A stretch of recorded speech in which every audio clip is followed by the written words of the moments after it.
આગળ વધી અન્ય સમાચારો તરફ દિલ્હીમાં આઈએસઆઈના જાસૂસી નેટવર્કનો પર્દાફાશ થયો છે। દિલ્હી પોલીસે પાકિસ્તાન માટે જાસૂસી કરતા દંપતીને પકડી પાડ્યો છે।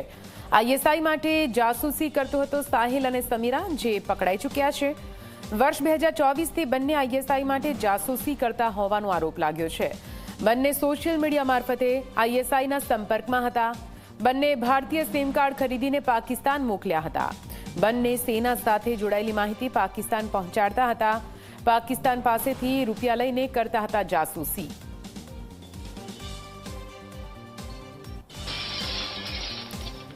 તો આપ જો સોશિયલ મીડિયા મારફતે આઈએસઆઈના સંપર્કમાં હોવાનું સામે આવ્યું છે। દિલ્હીમાં આઈએસઆઈના જાસૂસી નેટવર્કનો પર્દાફાશ કરવામાં મોટી સફળતા મળી છે, જ્યાં 2024થી એક દંપતી પૈસા લઈને આઈએસઆઈ માટે જાસૂસી કરતા હોવાનું સામે આવ્યું છે, જેમનું નામ સાહિલ અને સમીરા છે।